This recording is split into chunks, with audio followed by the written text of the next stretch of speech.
গত 100 বছরে অনেক শক্তিশালী শাসক আসছে মুসলিম বিশ্বে, বড় পাওয়ারফুল জেনারেল, ফিল্ড মার্শাল, লৌহ মানব, অনেক উপাধি অনেকে নিয়েছে, কিন্তু সুলতান আব্দুল হামিদ ফিলিস্তিনের মাটির সাথে যে গাদ্দারি করেন এরা সেই গাদ্দারিটা করছে। সব মুসলিম শাসক, আরবের যত শাসক আছে একই কাজ করেছে 67 সালে আরব ইসরায়েল যুদ্ধ থেকে নিয়ে। অথচ সুলতান আব্দুল হামিদ যখন দুর্বল ছিলেন তার সামনে তাদের ঋণ ছিল 150 মিলিয়ন লিরা। থিওডর হার্জেল বলতেছে আমরা আপনাকে 300 মিলিয়ন দিব, আপনার সব ঋণ ইয়ে করে দিব, আপনাকে এখানে বিশ্ববিদ্যালয় করে দিব, পত্রিকা বানায় দিব, বিনিময়ে আপনি শুধু আমাদেরকে ফিলিস্তিনে ঢুকার অনুমতি দেন। এবং উনি জানেন যে উনি যদি এটা দেন তাহলে টাকা পাবেন এবং উনি রাষ্ট্র টিকে রাখতে পারবেন, কিন্তু ফিলিস্তিনের মাটি নিয়েই সওদাবাজি রাজনীতি করেন নাই। তাহলে আপনারাই বলেন যে ওসমানী খেলাফতের, যে কোনো খেলাফতে, মুসলমানদের যে কোনো শাসন ব্যবস্থার সবচেয়ে দুর্বল সময়টাও পরের যে কোনো সবল সময়ের চেয়ে উত্তম কিনা? আপনার রাষ্ট্র আছে, আপনার বিশাল সেনাবাহিনী আছে, পারমাণবিক বোমা আছে, কিন্তু আপনি আপনার আফিয়া সিদ্দিকীকে আমেরিকার হাতে তুলে দিচ্ছেন। আর যে খলিফা মুতাসিম বিল্লাহ আহমদ ইবনে হাম্বলকে নির্যাতন করতেছে, সে যখন এক মুসলিম নারীর নির্যাতনের কথা শুনছে রোমানদের বিরুদ্ধে জিহাদে চলে গেছে। তো ওই শাসকের সাথে এই শাসকের তুলনা করা যায়? আমাদের অনেক সময় মানুষ মনে করে কি যে আধুনিক যে শাসকরা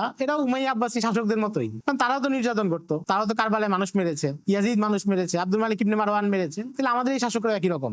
তারা মানুষ মেরেছে, তারা জালেম ছিল ঠিকই, অবশ্যই অনেকেই জালেম ছিল, কিন্তু এরপরেও তাদের মধ্যে যতটুকু গায়রত ছিল, উম্মার প্রতি যতটা দায়িত্ববোধ ছিল, এদের তো সেটা নাই।